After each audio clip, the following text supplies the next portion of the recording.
அன்புள்ள நண்பர்கள் அனைவருக்கும் என் பணிவான வணக்கங்கள். இன்னைக்கு நம்ம பார்க்க போற வீடியோ எதை பத்தினா best tax benefit saving scheme, அதாவது இஎல்எஸ்எஸ்ஆ இல்ல பிபிஎஃப்ஆ அப்படின்றத கம்பேர் பண்ணி அதுல என்னென்ன பெனிஃபிட் இருக்கு, என்னென்ன ரிஸ்க் இருக்கு அப்படின்றத நம்ம தெரிஞ்சுக்க போறோம். இந்த இஎல்எஸ்எஸ் ஸ்கீம்ல பாத்தீங்கன்னா நீங்க போட்ட அமௌண்ட் 5 இயர்ஸ்ல டபுள் ஆயிடும் அப்படின்றது உங்களுக்கு தெரியுமா? நீங்க இஎல்எஸ்எஸ் ஸ்கீம் எடுத்துக்கிட்டீங்கன்னா நீங்க போட்ட இன்வெஸ்ட்மெண்ட் அமௌண்ட் 10 லேக்ஸா இருந்ததுன்னா உங்களுக்கு மெச்சூரிட்டி அமௌண்ட் பாத்தீங்கன்னா 20 lakhs 88,152 கிட்டத்தட்ட டபுள் ஆயிடுது உங்களுக்கு. ஓகேங்களா? இதே பிபிஎஃப்ல பாத்தீங்கன்னா 10 lakhs நீங்க போட்ட அமௌண்ட்டுக்கு 14 lakhs 21,747 தான் மெச்சூரிட்டி வேல்யூ. ஓகேங்களா? சரி, இந்த இஎல்எஸ்எஸ் ஸ்கீமை நீங்க சூஸ் பண்ணிட்டீங்க.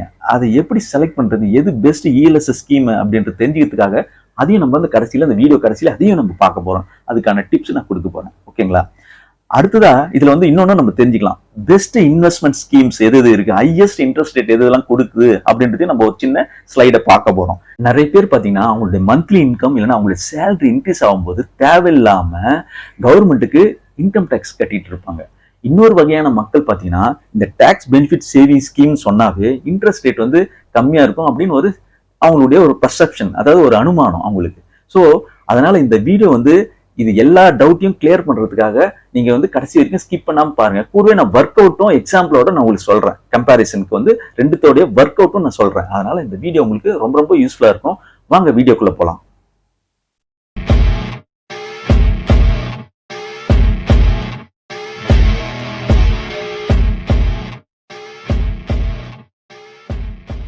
ஃபர்ஸ்ட் நம்ம தெரிஞ்சுக்க போறது பெஸ்ட் இன்வெஸ்ட்மெண்ட் ஸ்கீம் எது, எதுல இன்ட்ரெஸ்ட் ரேட் வந்து அதிகமா இருக்கு அப்படின்றத நம்ம தெரிஞ்சுக்க போறோம். அக்டோபர் 2023 நிலவரப்படி நான் வந்து இந்த டேட்டாவை உங்களுக்கு கொடுக்குறேன். ஓகேங்களா? Private sector bank, public sector பேங்க்லாம் பார்த்தீங்கன்னா 6.5 to 7% இன்ட்ரெஸ்ட் ரேட், அதாவது 1 to 2 years இன்வெஸ்ட்மெண்ட் பீரியடா இருந்தா. ஓகேங்களா?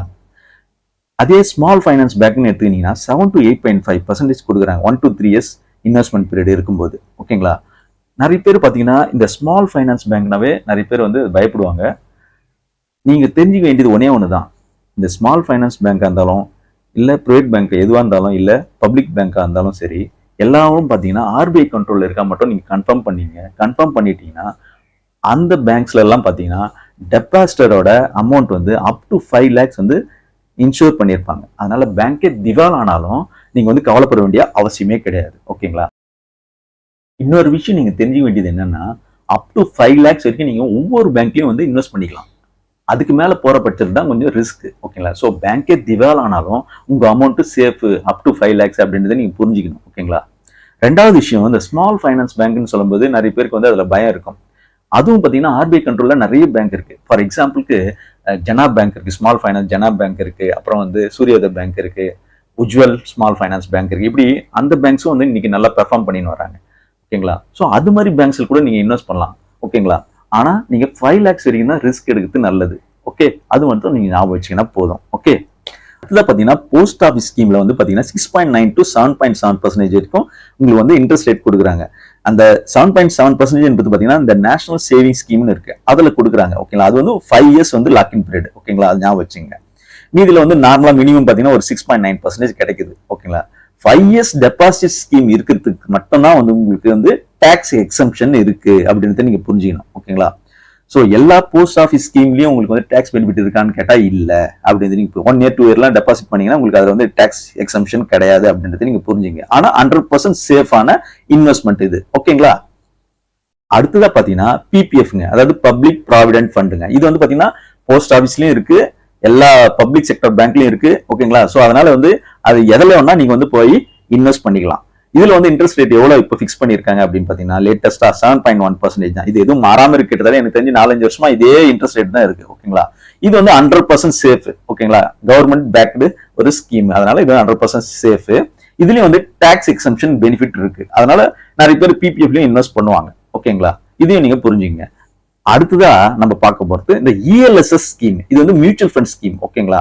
So equity linked saving scheme தான் வந்து இஎல்எஸ்எஸ் சொல்றாங்க. இதுல வந்து பாத்தீங்கன்னா உங்களுக்கு இன்ட்ரெஸ்ட் ரேட் பாஸ்ட் ஹிஸ்டரி என்ன சொல்லுது இது வரைக்கும் அப்படின்னு பாத்தீங்கன்னா 10 to 20% வரைக்கும் கொடுத்துருக்குங்க. அதாவது 3 to 5 years வந்து நீங்க இன்வெஸ்டடா இருக்கணும். ஓகேங்களா? நடுவுல எடுக்கக்கூடாது. ஸோ கிட்டத்தட்ட 5 years ஆயிடுச்சுனாவே உங்களுக்கு கண்டிப்பா ஒரு 15 to 20% கொடுக்கும் கேரண்டியா அப்படின்றது இதுக்கு முன்னாடி பாஸ்ட் ஹிஸ்டரி அதான் நம்மளுக்கு சொல்லுது. ஓகேங்களா? சோ இது ரிஸ்க் தான், இல்லைன்னு நான் சொல்லவே இல்லை. இது ரிஸ்க் தான். ஆனா நீங்க ரொம்ப நாள் முதலீடு பண்ணி வச்சிருந்தீங்கன்னா கண்டிப்பா வந்து ஒரு டைம்ல அது வந்து நல்ல ரிட்டர்ன்ஸ் கொடுக்கும் அப்படின்றத நிறைய பேர் இந்த இன்வெஸ்ட்மெண்ட் அட்வைசர்ஸ் எல்லாம் நீங்க கேட்டீங்கன்னா அதான் சொல்லுவாங்க. ஓகேங்களா, அது வந்து நீங்க புரிஞ்சுக்கங்க. அதனால மினிமம் வந்து 3 இயர்ஸ் இதுல இஎல்எஸ்எஸ்ல பாத்தீங்கன்னா அவங்களே அதனாலதான் வந்து டாக்ஸ் பெனிஃபிட் கொடுத்தாலுமே அவங்க மினிமம் லாக்இன் பீரியட் வந்து 3 இயர்ஸ் கொடுத்துருக்காங்க. ஸோ அது வந்து நீங்க புரிஞ்சுக்கணும். ஸோ அபோவ் 3 இயர்ஸ் கண்டிப்பா உங்களுக்கு மோர் தென் 10% கிடைக்கும் அப்படின்றது நீங்க நம்பலாம். ஓகேங்களா, இன்னும் நிறைய பேர் வந்து பாத்தீங்கன்னா லைஃப் இன்சூரன்ஸ் ஸ்கீம் எல்லாம் பாத்தீங்கன்னா இன்வெஸ்ட்மெண்ட் ஸ்கீம்னு நினைச்சு அதுல போய் இன்வெஸ்ட் பண்ணிருக்காங்க. அது ஒண்ணு. இன்னொன்னு டாக்ஸ் பெனிஃபிட் கிடைக்கிறதுக்காக நிறைய பேர் பாத்தீங்கன்னா லைஃப் இன்சூரன்ஸ் ஸ்கீம்ல தான் போய் இன்வெஸ்ட் பண்றாங்க. ஸோ ரெண்டுமே தப்பு. என்ன கேட்டீங்கன்னா நீங்க உங்களை இன்சூர் பண்ணிக்கணும்னு நினைச்சீங்கன்னா அதுக்கு டேர்ம் இன்சூரன்ஸ்னு இருக்கு. ஓகேங்களா, இது நிறைய ஏஜென்ட் சொல்ல மாட்டாங்க. ஏன்னா அவங்களுக்கு கமிஷன் அதுல கம்மியா கிடைக்கும்ன்றது அதை பத்தி சொல்ல மாட்டாங்க. ஸோ லைஃப் இன்சூரன்ஸ் ஸ்கீம் போது 2 பெனிஃபிட் இருக்குன்னு சொல்லி உங்களுக்கு விற்பாங்க அந்த ப்ராடக்ட்டை. அதாவது ஒன்னு வந்து டாக்ஸ் பெனிஃபிட், ஒன்னு வந்து பாத்தீங்கன்னா இன்வெஸ்ட்மெண்ட் போட்ட அமௌண்ட்டுக்கு ரிட்டர்ன்ஸ் கிடைக்கும், இன்னொன்னு உங்க லைஃப் இன்சூர் பண்றோம் அப்படின்னு சொல்லி தான் உங்களுக்கு வித்துன்னு இருப்பாங்க. ஆக்சுவலா பாத்தீங்கன்னா நீங்க நீங்க இறந்துட்டா உங்க குடும்பத்துக்கு ஏதாவது ஒரு அமௌண்ட் வரணும்னு நினைச்சீங்கன்னா அந்த வேல்யூ நீங்க கால்குலேட் பண்ணீங்க, அந்த வேல்யூக்கு ஏற்ற மாதிரி நீங்க டேர்ம் இன்சூரன்ஸ் எடுத்துக்கலாம். அது மாசம் வந்து ஒரு 2000 1500 ரூபாய் போட்டாவே நீங்க உங்க குடும்பத்துக்கு தேவையான 50 lakhs 1 crore கிட்ட வந்து, அதாவது இயர்லி பாத்தீங்கன்னா மோர் தென் 15,000 அல்ல 16,000 அந்த ரேஞ்சில் இருக்கும்போது பிரீமியம் கட்டினீங்கன்னா உங்களுக்கு 1 crore வரைக்கும் உங்க குடும்பத்துக்கு பெனிஃபிட் கிடைக்கும். ஸோ அது மாதிரி நீங்க டேர்ம் இன்சூரன்ஸ் சூஸ் பண்ணி அதுல நீங்க இன்வெஸ்ட் பண்ணிக்கலாம். ஸோ அது வந்து பாத்தீங்கன்னா உங்க லைஃபை இன்சூர் பண்றதுக்கான ஒரு ப்ராடக்ட். இன்சூரன்ஸ் ஸ்கீம்னாவே என்னது, லைஃப் இன்சூரன்ஸ்னா என்னது, உங்க லைஃபை இன்சூர் பண்றதுக்கான ஒரு ப்ராடக்ட். ஸோ அதுவும் இந்த சேவிங் ஸ்கீமையும் நீங்க மிங்கல் பண்ணக்கூடாது. ஓகேங்களா, அது ஞாபகம் வச்சுங்க. இன்னொன்னு டாக்ஸ் பெனிஃபிட் கிடைக்குதுன்னு அதுல போய் போடாதீங்க. அதுல வந்து பாத்தீங்கன்னா உங்களுக்கு இன்னொன்னு என்ன தெரிஞ்சுக்கணும்னா எஃப்டி ரிட்டர்ன்ஸோட அது வந்து லைஃப் இன்சூரன்ஸ் ஸ்கீம் வந்து கம்மியா கிடைக்கும். ஓகேங்களா, 6% கிடைச்சாவே பெரிய விஷயம் லைஃப் இன்சூரன்ஸ் ஸ்கீம்ல. இதை நீங்க புரிஞ்சுக்கணும். ஓகேங்களா, அடுத்ததா நம்ம இந்த இஎல்எஸ்எஸ் ஸ்கீமையும் பிபிஎஃப் கம்பேர் பண்ணலாம். ஓகேங்களா, பிபிஎஃப்ல பாத்தீங்கன்னா சேஃப்டின்றது பாத்தீங்கன்னா 100% சேஃப்.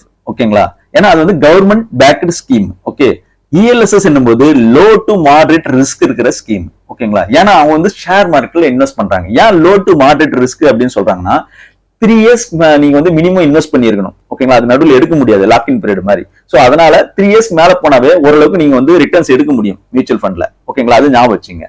சோ ரிட்டர்ன்ஸ் சொல்லும் போது பாத்தீங்கன்னா மாடரேட்டா தான் இருக்குது கவர்மெண்ட் ஸ்கீம்ல. இதுல வந்து இஎல்எஸ்எஸ்ல அதிகமா கொடுக்கும். எவ்வளவு பர்சன்டேஜ்ன்றது பாஸ்ட் ஹிஸ்டரி எடுத்து பாத்தீங்கன்னாவே தெரியும். மோர் தென் 15% கொடுத்துருக்கு லாஸ்ட் 5 இயர்ஸ்ல. நிறைய ஸ்கீம், முக்காவாசி ஸ்கீம் வந்து மோர் தென் 15 தான் கொடுத்துட்டு இருக்கு. So high equity compounds over the long term. இன்னும் லாங் டேர்ம்ல போனா அதை விட அதிகமா இன்ட்ரெஸ்ட் ரேட் கொடுக்கும் அப்படின்றத நீங்க புரிஞ்சுக்கணும். ரிட்டர்ன்ஸ் பொறுத்த வரைக்கும் லாக்இன் பீரியட் பாத்தீங்கன்னா பிபிஎஃப்ல 15 இயர்ஸ் லாக்இன் பீரியட். ஓகேங்களா, அது ஞாபகம் வச்சுங்க. சோ நடுவில் நீங்க எடுக்க முடியாது. ஓகேங்களா, இஎல்எஸ்எஸ்ல பாத்தீங்கன்னா 3 இயர்ஸ் தான் லாக்இன் பீரியட். லிக்விடிட்டி சரி நடுவில் ஏதாவது பார்ஷியல் வித்ரா பண்ண முடியும்னா பண்ண முடியும். 5 இயர்ஸ் முடிஞ்ச பிறகு நீங்க பண்ணலாம் பார்ஷியல் வித்ரா. ஓகேங்களா, இஎல்எஸ்எஸ்ல வந்து நீங்க வந்து 3 வருஷம் முடிஞ்ச உடனே நீங்க எவ்வளவு வேணா வித்ரா பண்ணிக்கலாம். ஓகேங்களா, அது உங்க இஷ்டம். சோ அடுத்ததா பிபிஎஃப்ல டாக்ஸ் பெனிஃபிட் இருக்குன்னா இருக்கு. ரிட்டர்ன்ஸ் எவ்வளவு வருதோ மொத்த அமௌண்ட்டுக்குமே அங்க டாக்ஸ் எக்ஸம்ஷன் இருக்கு. அதாவது மெச்சூரிட்டி அமௌண்ட்டுக்கும் சரி இல்ல இன்ட்ரெஸ்ட் ரேட்டுக்கும் சரி மொத்த அமௌண்ட்டுக்குமே டாக்ஸ் பெனிஃபிட் பிபிஎஃப்ல இருக்கு. ஆனா இஎல்எஸ்எஸ்ல வந்து பாத்தீங்கன்னா 10% கேபிட்டல் கெயின்ல வந்து 10% வந்து டாக்ஸ் பிடிப்பாங்க. ஓகேங்களா, அதாவது அது எப்போ அப்படின்னா 1 lakh மேல போகும்போது தான். சோ உங்களுக்கு கேபிட்டல் கெயின் 1 lakh மேல போகும்போது தான் 10% லாங் டேர்ம் கேபிட்டல் கெயின் பிடிப்பாங்க. ஓகேங்களா, அது வந்து ஞாபகம் வச்சுங்க. இந்த டேப்லர் காலம் பாத்தீங்கன்னா ஒரு சின்ன கம்பாரிசன் தான் பிபிஎஃப்க்கும் இஎல்எஸ்எஸ்க்கும். சப்போஸ் இன்வெஸ்ட்மெண்ட் பீரியட் வந்து 5 இயர்ஸா இருக்கும் பட்சத்துல இந்த இஎல்எஸ்எஸ் ஸ்கீம்ல பாத்தீங்கன்னா மினிமம் பாத்தீங்கன்னா ஒரு 15% கிடைக்கும் அப்படின்றது தான் பாஸ்ட் ஹிஸ்டரி சொல்லுது. மினிமம் சொல்றேன் நான். அது மேக்ஸிமம் 20-25% எல்லாம் கொடுத்துருக்கு சில ஸ்கீம்ல. ஓகேங்களா, லாஸ்ட் 5 இயர்ஸ்ல நான் வந்து மினிமம் எடுத்துக்கிறேன் 15%. ஸோ 10 lakhs இன்வெஸ்ட் பண்ணீங்கன்னா உங்களுக்கு வந்து இன்ட்ரெஸ்ட் மட்டுமே பார்த்தீங்கன்னா 10,88,000 ஏர்ன் பண்ண முடியுது. ஸோ டோட்டல் மெச்சூரிட்டி அமௌண்ட் பார்த்தீங்கன்னா டபுள் ஆகி அதாவது 20,88,152 கிடைக்குது. 10 lakhs பார்த்தீங்கன்னா உங்களுக்கு டபுள் ஆயிடுது. ஓகேங்களா, பிபிஎஃப்ல பார்த்தீங்கன்னா அதே 10 lakhs போடும்போது உங்களுக்கு எவ்வளவு வந்து மெச்சூரிட்டி வேல்யூ இருக்கும் ஆஃப்டர் 5 இயர்ஸ் அப்படின்னு பார்த்தீங்கன்னா உங்களுக்கு வந்து 7.1% தான். ஓகேங்களா, சோ அவங்களோட வேல்யூ எவ்வளவு 14,21,747 தான். அதாவது 6 lakhs வித்தியாசம் இருக்குங்க. அந்த 5 இயர்ஸ் பீரியட்ல வேல்யூ பாத்தீங்கன்னா இஎல்எஸ்க்கும் பிபிஎஃப் கம்பேர் பண்ணீங்கன்னா உங்களுக்கு 6 lakhs வித்தியாசம் இருக்கு. அதை நீங்க புரிஞ்சுக்கணும். ஓகே, அடுத்ததா இந்த இஎல்எஸ்எஸ் ஸ்கீம் பத்தி கொஞ்சம் டீடைலா பார்க்கலாம். ஏற்கனவே சொன்ன மாதிரி இஎல்எஸ்எஸ் பாத்தீங்கன்னா ஈக்விட்டி லிங்க்டு சேவிங் ஸ்கீம். இது வந்து ஒரு வகையான மியூச்சுவல் ஃபண்ட் ஸ்கீம் தான். ஓகேங்களா, இந்த ஸ்கீம் இன்னைக்கு வந்து பாப்புலர் ஆயினே வருது. காரணம் என்னன்னா ஒரு 4 பெனிஃபிட் முக்கியமா இருக்கு. அதுல வந்து ஃபர்ஸ்ட் வந்து பாத்தீங்கன்னா ஹை ரிட்டர்ன்ஸ் கொடுக்கக்கூடியது. ஹை ரிட்டர்ன்ஸ் போது உங்களுக்கு 10 to 20% ரிட்டர்ன் கொடுக்கும். நீங்க வந்து இன்வெஸ்ட்மெண்ட் வந்து பாத்தீங்கன்னா மோர் தென் 3 இயர்ஸா இருந்ததுன்னா ஓகேங்களா, மோர் தென் 3 இயர்ஸ் இல்ல 5 இயர்ஸ் பீரியட்ல இருக்குதுன்னா உங்க இன்வெஸ்ட்மெண்ட் கண்டிப்பா இந்த ரிட்டர்ன்ஸ் கிடைக்கும். இதுதான் வந்து பாஸ்ட் ஹிஸ்டரி சொல்லுது நம்மளுக்கு. ரெண்டாவது பாத்தீங்கன்னா இந்த டாக்ஸ் பெனிஃபிட் இதுல கிடைக்குங்க. அதாவது இன்கம் டாக்ஸ் ஆக்ட் 1961 படி செக்ஷன் 80C இது வந்து பாத்தீங்கன்னா அப் டு 1.5 lakhs வரைக்கும் உங்க இன்வெஸ்ட்மெண்ட் அமௌண்ட் வந்து பாத்தீங்கன்னா eligible for tax deduction benefit அப்படின்றது நீங்க புரிஞ்சுக்கங்க. இதுல இன்னொரு பிரச்சனை என்ன அப்படின்னு பாத்தீங்கன்னா, நீங்க உங்களுடைய கெயின் வந்து 1 lakh மேல எக்ஸீட் ஆகும்போது மட்டும்தான் உங்களுக்கு வந்து 10% வந்து டாக்ஸபிள் இன்கம்ல வரும். ஓகேங்களா. மூணாவது பாத்தீங்கன்னா லோயஸ்ட் லாக்இன் பீரியட், அதாவது 3 வருஷம் தான் லாக்இன் பீரியட் இதுக்கு. ஓகேங்களா. சோ அது பெரிய பெனிஃபிட். ஓகேங்களா. ஏன்னா பிபிஎஃப்லாம் வந்து 15 இயர்ஸ் லாக்இன் பீரியட். இன்னும் நிறைய ஸ்கீம்லாம் இருக்கு. எல்லாமே பாத்தீங்கன்னா லாக்இன் பீரியட் அதிகமா இருக்கும். இதெல்லாம் பெனிஃபிட் அதிகமா கிடைக்கக்கூடியதோ அதெல்லாம் லாக்இன் பீரியட் அதிகமா இருக்கும். ஆனா இதுல வந்து lowest login period 3 years. After 3 years வந்து நீங்க வித்ட்ரா பண்ணிக்க முடியும். நாலாவது பெனிஃபிட் என்னன்னு பாத்தீங்கன்னா, மத்த மியூச்சுவல் ஃபண்ட்ல இருக்கிற எஸ்ஐபி ஆப்ஷன் மாதிரி தான் இதுலயும் வந்து இருக்கு அப்படின்றத நீங்க புரிஞ்சுங்க. இந்த எஸ்ஐபி ஆப்ஷன் வந்து எப்படின்னா, எப்படி நீங்க பேங்க்ல வந்து ஆர்டி போடுறீங்களோ மந்த்லி சர்டன் அமௌண்ட், அதே மாதிரி இதுலயும் போடலாம். மினிமம் அமௌண்ட் 500ல இருந்து கூட நீங்க ஆரம்பிக்கலாம். சோ அது வந்து நீங்க ஞாபகம் வச்சுங்க. சோ 1 இயர்க்குள்ள நீங்க எவ்வளவு இன்வெஸ்ட்மெண்ட் பண்றீங்க, அது எஸ்ஐபி இருந்தாலும் லம்சமா இருந்தாலும் அது எல்லாமே டாக்ஸ் பெனிஃபிட்ல வரும் அப்படின்றத நீங்க புரிஞ்சுங்க. அடுத்ததா பிபிஎஃப் பத்தி கொஞ்சம் டீடைலா பார்க்கலாம். இந்த பப்ளிக் ப்ராவிடன்ட் ஃபண்ட் பாத்தீங்கன்னா இன்னைக்கு வந்து ரொம்ப பாப்புலரான ஸ்கீம், நிறைய பேருக்கு தெரிஞ்சிருக்கு. ஓகேங்களா. காரணம் என்னன்னா, இதுல வந்து ஒன்னு வந்து டாக்ஸ் பெனிஃபிட் கிடைக்குது, இன்னொன்னு ஹை ரிட்டர்ன்ஸ் கிடைக்கும் அப்படின்ற நம்பிக்கையில இதுல போட்டு வராங்க. இது ஓரளவுக்கு மீடியமா நல்ல ரிட்டர்ன்ஸ் தான் கொடுக்குது, இல்லைன்னு சொல்லல. ஆனா இதை விட அதிகமா ரிட்டர்ன்ஸ் எல்லாம் கொடுத்துருந்தாங்க ஒரு காலத்துல. 9% எல்லாம் கொடுத்துருந்தாங்க இந்த பிபிஎஃப்ல. ஆனா கடைசி ஒரு 5 வருஷத்துல பாத்தீங்கன்னா 7.1% தான் கொடுக்குறாங்க. இதை விட அதிகமா நம்ம என்எஸ்சில 5 இயர்ஸ் லாக்இன் பீரியட் தான். இதுலயாவது 15 இயர்ஸ் லாக்இன் பீரியட், அதுல 5 இயர்ஸ் லாக்இன் பீரியட். அதுல வந்து பாத்தீங்கன்னா 7.7% வரைக்கும் கொடுக்குறாங்க இன்ட்ரெஸ்ட் ரேட் அப்படின்றது நீங்க புரிஞ்சுக்கணும். சோ இன்வெஸ்ட்மெண்ட் போனீங்கன்னா நீங்க வந்து அதுல போலாம். அதாவது 100% சேஃபான இன்வெஸ்ட்மெண்ட் போனோம் அப்படின்னு நினைக்கிறவங்க என்எஸ்சில போய் போடலாம். போஸ்ட் ஆஃபீஸ்ல 5 இயர்ஸ் பீரியட் லாக்இன் பீரியட், அது ஞாபகம் வச்சுங்க. இது வந்து பாத்தீங்கன்னா டாக்ஸ் சேவிங் வரும்போது பிபிஎஃப் கன்சிடர் பண்ணலாம். அது நீங்க உங்களுடைய ரிஸ்க் கேபிலிட்டி பொறுத்து நீங்க வந்து கன்சிடர் பண்ணுங்க. ஓகேங்களா. சோ இதுல ஃபீச்சர்ஸ் ஏற்கனவே சொன்ன மாதிரி லோ ரிஸ்க், டாக்ஸ் பெனிஃபிட் பாத்தீங்கன்னா அப் டு 1.5 lakhs ஒரு வருஷத்துக்கு இதுல கிடைக்குது. So maturity amount, interest amount எல்லாத்துக்குமே டாக்ஸ் வந்து எக்ஸம்ஷன் இருக்கு. சோ அதனால இதுல எதுவுமே டாக்ஸபிள் கிடையாது இந்த ரிட்டர்ன்ஸ்ல. அது வந்து ரொம்ப முக்கியமான ஒரு பெனிஃபிட். நம்ம இஎல்எஸ்எஸ்ல அந்த பெனிஃபிட் கிடையாது. ஓகேங்களா. அதுல வந்து 1 lakh மேல போகும்போது, அதாவது கெயின் வந்து 1 lakh மேல போகும்போது அதுல 10% வந்து டாக்ஸபிள் வந்துடும். அதுதான் இந்த வித்தியாசம் முக்கியமானது. அப்புறம் லாக்இன் பீரியட் சொல்லும் போது இது வந்து 15 இயர்ஸ் லாக்இன் பீரியட். அதான் பெரிய டிஸ்அட்வான்டேஜ் இதுல வந்து. ஆனா ஒண்ணு, ஆஃப்டர் 4 இயர்ஸ்ல வந்து லோன் எடுத்துக்கலாம் நீங்க. அடுத்தது பாத்தீங்கன்னா இது வந்து பிக்ஸ்ட் ரிட்டர்ன்ஸ் கொடுக்கக்கூடிய ஸ்கீம். இப்ப கவர்மெண்ட் பிக்ஸ் பண்ண இன்ட்ரெஸ்ட் ரேட் பாத்தீங்கன்னா 7.1%. இது வந்து எவ்ரி குவார்டர் வந்து அவங்க கன்சிடர் பண்ணி இன்ட்ரெஸ்ட் ரேட்டை ஏத்தனமா இறக்கணுமான்றத பார்ப்பாங்க. அது வந்து அக்கார்டிங் டு இன்ஃபிளேஷனை பேஸ் பண்ணி அவங்க கன்சிடர் பண்றாங்க. ஓகேங்களா. அடுத்ததா பாத்தீங்கன்னா இதுல இன்வெஸ்ட்மெண்ட் வித்ட்ரால் எப்படின்னு பாத்தீங்கன்னா, இன்வெஸ்ட்மெண்ட் பாத்தீங்கன்னா உங்களுக்கு மினிமம் வந்து 500 rupeesல இருந்து நீங்க ஆரம்பிக்கலாம். அது அதாவது மேக்ஸிமம் வந்து 12 times தான் நீங்க இன்வெஸ்ட் பண்ண முடியும். இந்த முறை 500 போட்டு அப்புறம் 1000 அப்படின்றத நீங்க எப்படி வேணா பண்ணிக்கலாம். ஆனா மேக்ஸிமம் 1.5 lakhs தான் நீங்க இன்வெஸ்ட் பண்ண முடியும் ஒரு 1 இயர்ல. அதுதான் வந்து டாக்ஸ்க்கு பெனிஃபிட்டுக்கு எலிஜிபிள் அப்படின்றத நீங்க புரிஞ்சுக்கலாம். ஓகே. சோ நம்ம இஎல்எஸ் ஸ்கீம் பத்தியும் பிபிஎஃப் ஸ்கீம் பத்தியும் டீடைலாவே பார்த்தோம். ரெண்டுமே வந்து டாக்ஸ் சேவிங் ஸ்கீம் தான். ஆனா இந்த இஎல்எஸ் ஸ்கீம்ல இன்வெஸ்ட் பண்றதா இல்ல பிபிஎஃப்ல இன்வெஸ்ட் பண்றதா அப்படின்னு முடிவு பண்றதுக்கு ஒரு 3 விஷயத்தை நீங்க கன்சிடர் பண்ண வேண்டியிருக்கும். ஒன்னு வந்து பாத்தீங்கன்னா ரிட்டர்ன் எக்ஸ்பெக்டேஷன் என்ன, அப்புறம் ரிஸ்க், அப்புறம் இன்வெஸ்ட்மெண்ட் டைம் பீரியட். இது 3 ஃபேக்டர்ஸ் நீங்க பார்க்கணும். பிபிஎஃப்னு சொல்லும் போது பாத்தீங்கன்னா இது வந்து 100% சேஃப். ரெண்டாவதா பாத்தீங்கன்னா 15 இயர்ஸ் லாக்இன் பீரியட், அதுதான் வந்து இதுல டிஸ்அட்வான்டேஜஸ். ஆனா இஎல்எஸ் சொல்லும் போது 3 வருஷம் தான் லாக்இன் பீரியட். ஆனா இதுல மாடரேட்டான ரிஸ்க் இருக்கு. ஓகேங்களா. ஆனா ஹையஸ்ட் ரிட்டர்ன்ஸ் கொடுக்கக்கூடியது. ஓகேங்களா. அதை நீங்க பாத்துங்க. நீங்க இஎல்எஸ் ஸ்கீமை சூஸ் பண்ணிட்டீங்க, ஆனா இன்வெஸ்ட் பண்றது கொஞ்சம் பயம் இருக்கு அப்படின்னு நினைச்சீங்கன்னா நீங்க தயவு செய்து மோர் தென் 5 இயர்ஸ் வந்து இன்வெஸ்ட்மெண்ட் பீரியட நீங்க இன்க்ரீஸ் பண்ணீங்க. இல்லைன்னா அப் டு 10 இயர்ஸ் வரைக்கும் நீங்க வந்து வித்ட்ரா பண்ணாதீங்க. அப்படியே இன்வெஸ்ட் பண்ணி அப்படியே விட்டுடுங்க. ஓகேங்களா. அப்படி இருக்கும்போது உங்களுக்கு கண்டிப்பா நல்ல ரிட்டர்ன்ஸ் கிடைக்கும் அப்படின்றது தான் பாஸ்ட் ஹிஸ்டரி சொல்லுது. சரி, நீங்க இஎல்எஸ் ஸ்கீம் வந்து சூஸ் பண்ணிட்டீங்க. எந்த மியூச்சுவல் ஃபண்ட் ஸ்கீம்ல வந்து இதை இன்வெஸ்ட் பண்ணணும் அப்படின்னும் போது கொஞ்சம் குழப்பமா தான் இருக்கும் ஸ்டார்டிங்ல, இதை பத்தி தெரியாதவங்களுக்கு. ஓகேங்களா. சோ அவங்களுக்காக நான் என்ன பண்றேன், ஒரு சின்ன சஜஷன் சொல்றேன். அதாவது இன்னைக்கு வந்து மணி கண்ட்ரோல்னு ஒன்று இருக்கு வெப்சைட், இன்னொன்னு வந்து எக்கனாமிக் டைம்ஸ் ரொம்ப காலமா இருக்குது. அந்த 2 இதுலயும் வெப்சைட்ல போனாவே அவங்களே வந்து டாப் ரேட்டட் ஸ்கீம்ஸ் வந்து கிரைசல் ரேட்டிங் என்ன கொடுத்துருக்காங்க, என்ன ரிட்டர்ன்ஸ் கிடைச்சிருக்குது வரைக்கும் அப்படின்றத டீட்டெயிலாவே கொடுத்துருக்காங்க. இப்போ நான் ஃபார் எக்ஸாம்பிளுக்கு எக்கனாமிக் டைம்ஸ்ல போய் நம்ம அதை பார்க்கலாம். இதுதாங்க எக்கனாமிக் டைம்ஸோட வெப்சைட். இந்த வெப்சைட்ல டாப்ல போனீங்கன்னா உங்களுக்கு மார்க்கெட்ஸ் பத்தி இருக்கும். அதாவது ஷேர் மார்க்கெட் பத்தி நீங்க ஃபுல்லாவே தெரிஞ்சுக்கலாம். அதுக்கப்புறம் பாத்தீங்கன்னா வெல்த்னு இருக்கும். அதுல வந்து எதெல்லாம் நீங்க வந்து இன்வெஸ்ட் பண்ணலாம் அப்படின்றதெல்லாம் டீடைல்ஸ் இருக்கு. அப்புறம் நம்ம பார்க்க வேண்டியது இப்போ வந்து மியூச்சுவல் ஃபண்ட் ஸ்கிரீனர்ல போயிட்டு டாப் டாக்ஸ் சேவர் ஃபண்ட்னு இருக்கும். அதை செலக்ட் பண்ணுங்க. உங்களுக்கு இதுல வந்து டாப் ஃபண்ட்ஸ் எதுன்னு சொல்லியிருக்காங்க பாருங்க. கிட்டத்தட்ட வந்து ஒரு 1 2 3 4 5 6 ஃபண்ட் சொல்லியிருக்காங்க. டாப் ஃபண்ட்ஸ் அப்படின்னு இஎல்எஸ்எஸ் ஸ்கீம்ல சப் கேட்டகரி இஎல்எஸ் ஸ்கீம் இருக்கு பாருங்க ரைட் சைட்ல. ஸோ இதுல வந்து பாத்தீங்கன்னா உங்களுக்கு ரிட்டர்ன்ஸ் பாருங்க 3 இயர்ஸ் ரிட்டர்ன்ஸ் வந்து 35.36% கொடுத்துருக்காங்க. எல்லாமே பாத்தீங்கன்னா மோர் தென் 25% தான் ரிட்டர்ன்ஸே இந்த இவங்க சொன்ன டாப் ஃபண்ட்ஸ் எல்லாமே. ஓகேங்களா? ஸோ அதனால நீங்க பார்த்து சூஸ் பண்ணுங்க. அதாவது இதுல வந்து பாத்தீங்கன்னா கான்டாக்ஸ் பிளான் ஃபண்ட்னு இருக்கு, பந்தன் டாக்ஸ், அப்புறம் வந்து பாத்தீங்கன்னா எஸ்பிஐ இருக்கு, டிஎஸ்பி இருக்கு. ஓகேங்களா? Bank of India, Mira asset எல்லாம் நல்ல ஃபண்ட் தான். அதுக்கப்புறம் பாத்தீங்கன்னா கனரா ரீபேக்கோ. இப்போ நீங்க வந்து இந்த ஃபண்ட் எல்லாம் எப்படின்னா ஒவ்வொரு பேங்க்குமே இப்போ வந்து மியூச்சுவல் ஃபண்ட் ஸ்கீம் வந்து ப்ராடக்ட்டை விற்கிறாங்க. ஸோ அது மாதிரி நீங்க வந்து சூஸ் பண்ணிக்கலாம். சப்போஸ் எஸ்பிஐல கூட நீங்க சூஸ் பண்ணலாம். State Bank of India, public sector banks எல்லாம் கூட இப்போ பண்றாங்க. பிரைவேட்ல பாத்தீங்கன்னா HDFC, ஐசிஐசிஐ பேங்க், ஆக்சிஸ் இவங்க எல்லாம் கூட மியூச்சுவல் ஃபண்ட் ஸ்கீம்லாம் ப்ராடக்ட் சேல்ஸ் பண்றாங்க.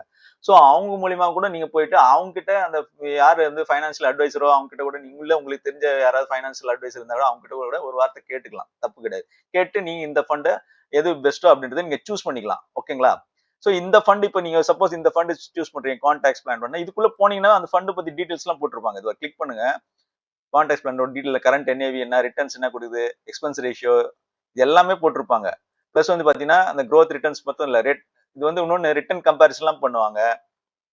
அப்புறம் செக்டார்ல எந்த செக்டார்லாம் இவங்க வந்து இன்வெஸ்ட் பண்ணிருக்காங்க அப்படின்றதையும் போட்டிருப்பாங்க. Sector wise energy sector, financial sector, health இது மாதிரிலாம் பிரிச்சு அவங்க அலோகேட் பண்ணுவாங்க. ஒரே கம்பெனில அலோகேட் பண்ண மாட்டாங்க. ஸோ அதனால ரிஸ்க் வந்து ரொம்ப கம்மி. நீங்க ஒரே கம்பெனில முதலீடு பண்ணாதான் ஏதாவது ஒரு கம்பெனி ஊத்திச்சுன்னா கூட மீதி இருக்கிற கம்பெனி நம்மளுக்கு காப்பாத்தி கொடுக்கும். ஸோ அதனால தான் இது மாதிரி ஒரு ஃபண்ட் மேனேஜர் மூலியமா பண்ணும்போது அவங்க வந்து எப்படியும் வந்து அதை பார்த்துனே இருப்பாங்க. அதுக்கான எக்ஸ்பென்ஸ் ரேஷியோ தான் இது போடுவாங்க. எப்பவுமே மியூச்சுவல் ஃபண்ட்ல ஒரு எக்ஸ்பென்ஸ் ரேஷியோ இருக்கும். இதுல கூட பாத்தீங்கன்னா இது போட்டிருக்காங்கல்ல 0.7%. இது வந்து அந்த செலவு வந்து அந்த மியூச்சுவல் ஃபண்ட் மேனேஜர் நமக்காக மானிட்டர் பண்றாருல அதுக்காக அவங்க எடுத்துக்கிற செலவு. ஸோ அது ஒன்றும் பெரிய செலவு கிடையாது. ஏன்னா நம்மளுக்கு வேண்டிய ரிட்டர்ன்ஸ் அதிகமா வருதா மத்த நார்மல் ஒரு எஃப்டியோட அப்படின்றத தான் நம்ம பார்க்கணும். ஓகேங்களா? பிஎஸ் கம்பேரிசன்லாம் போட்டுருவாங்க அதே மாதிரி. ஓகேங்களா? ஸோ இவங்க பாருங்க எந்தெந்த கம்பெனிலாம் முதல் டாப் ஸ்டாக் ஹோல்டிங் போனீங்கன்னா அது என்னதெல்லாம் முதலீடு பண்ணிருக்காங்க பாருங்க. ரிலையன்ஸ், சன்ஃபார்மா, டிஎல்எஃப் இது மாதிரி கம்பெனிஸ்லாம் போட்டிருக்காங்க. அப்படி நீங்க அதை வந்து சூஸ் பண்ணலாம். இதெல்லாம் பாத்தீங்கன்னா நீங்களே உங்களை எஜுகேட் பண்ணிக்க முடியும். ஸோ உங்களுக்கு பயம் குறையும். எப்பவுமே நம்ம ஒரு ஒன்னத்தை பத்தி நல்ல நாலேஜ் வளர்த்துக்குன்னா பயமும் அதுக்கேற்ற மாதிரி குறைஞ்சிடும். ஓகேங்களா? ஸோ அதனால நம்ம வந்து எல்லாருமே சம்பாதிக்கிறத நோக்கி தான் போறோமே தவிர அது எப்படி சேவ் பண்ணணும் அப்படின்றத நீங்க புரிஞ்சுக்க மாட்டீங்க. எப்பவுமே பணக்காரன் தான் இன்னைக்கு வந்து பணக்காரன் ஆயினே இருக்கான். ஓகேங்களா? ஏன்னா இந்த மிடில் கிளாஸ், லோவர் மிடில் கிளாஸ்லாம் சேவிங் பத்தி வந்து அதிகமா கவலைப்படும். சும்மா கொஞ்சம் சம்பாதிச்சாவே தேவையில்லாம ஒரு இஎம்ஐல போய் லோனை வாங்கி அது கட்டுறதுக்கே வாழ்நாள் ஃபுல்லா போயிடும். அதுக்கு பதிலா நீங்க சேர்த்து வச்சு வாங்குங்க. உங்களுக்கு அதை விட ரிட்டர்ன்ஸ் அதிகமா கிடைக்கும். நீங்க வந்து இஎம்ஐ எல்லாம் போனீங்கன்னா வருஷத்துக்கு 18% புடுங்குறான் நம்ம கிட்ட. இதே நீ வந்து எஃப்டில போட்டீங்கன்னா வருஷத்துக்கு உங்களுக்கு 7% தான் கிடைக்குது. அப்ப எவ்வளவு பெனிஃபிட் பாருங்க. பேங்க் எல்லாம் கொள்ள லாபம் அடிச்சுன்னு இருக்காங்க. ஸோ அதனால நம்மளும் வந்து இன்வெஸ்ட்மெண்ட் பத்தி நல்லா தெரிஞ்சுக்கின்னு முதலீடு பண்ணுங்க அப்படின்றது தான் என்னுடைய தாய்மையான கருத்து. ஸோ இந்த வீடியோ உங்களுக்கு பிடிச்சிருந்ததுன்னா யூஸ்ஃபுல்லா இருந்ததுன்னு நினைச்சீங்கன்னா லைக் பண்ணுங்க, உங்க ஃப்ரெண்ட்ஸ் ஃபேமிலிக்கெல்லாம் ஷேர் பண்ணுங்க, கூடவே சப்ஸ்கிரைபும் பண்ணிடுங்க. கடைசியா பெல் நோட்டிபிகேஷன் தட்டி விட்டுருங்க. அப்பதான் நான் அடுத்தடுத்து போற வீடியோ உங்களுக்கு வந்து சேரும். நன்றி, வணக்கம்.